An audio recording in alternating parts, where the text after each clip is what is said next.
by the Mexican government, which was actually run by Spain before they seceded from Mexico. The Mexicans seceded from Spain. And he was sent here to stop the Russians from coming down the coastline. They were coming down across the ice floe and by boat, and they were taking all of our sea otters and taking our whales and all the fish and sending it all to Siberia.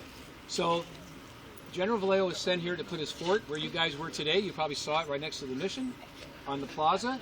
And he put the one in Petaluma as a buffer zone to say, hey, don't come any further, okay? Well, they stopped 100 miles north of here in a little town called Fort Ross, California, on Highway 1. So if you ever take a coast ride up there, you'll see the beautiful old buildings. That's why we have a lot of Russians in San Francisco. We've got Russian Hill in San Francisco. We've got the Russian River, the whole thing. People didn't connect why we have the names Russian so much here. Okay, so after Vallejo had this property, after he stopped the Russians, he was rewarded 250,000 acres for land grants, which made him a very wealthy man. He was able to sell these off. This was part of it. And the property right behind our villa here, the Yenny family, he sold this property to to Julius Poppe.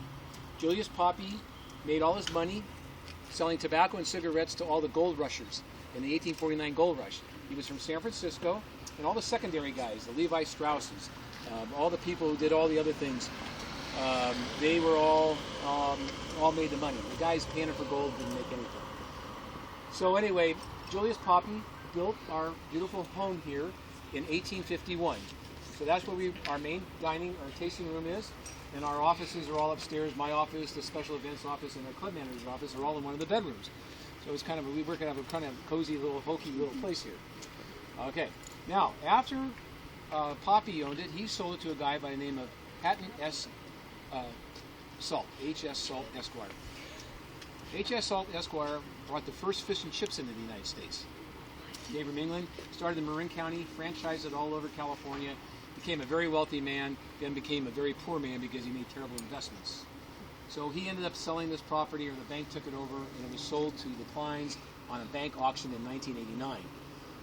Fred Klein sold started the winery in Oakley, California in 1982. So that 82 white that I served you, the very first wine, is named 82 because that's the year we started our winery 30 years ago. Okay, we have a white and a red. Then the Kleins moved here and lived in the villa. This was built by H.S. Salt Esquire, and then it was added on to after the Kleins, being a nice Catholic family, had 7 children. Okay, so the kids had a long way to go to school to St. Francis, and they kind of isolated out here for them. So they moved into town. The old story is, when you guys go inside, and if you have time to taste some of our dessert wine, Nancy Klein actually stopped me the other day and said, Mike, you still telling the story about it? I said, yeah. And what it is that every time she had a bottle of that late harvest in November, she had a baby. So stay away from it, okay? So anyway, we have a wonderful family, 7 children. One of them has gone to West Point. We've got one of them that's teaching English in Siberia. Really bright kids. And so that's kind of the family history. Definitely. This is rentable. We have people checking in today. It runs about $1,500 to $1,800 a night.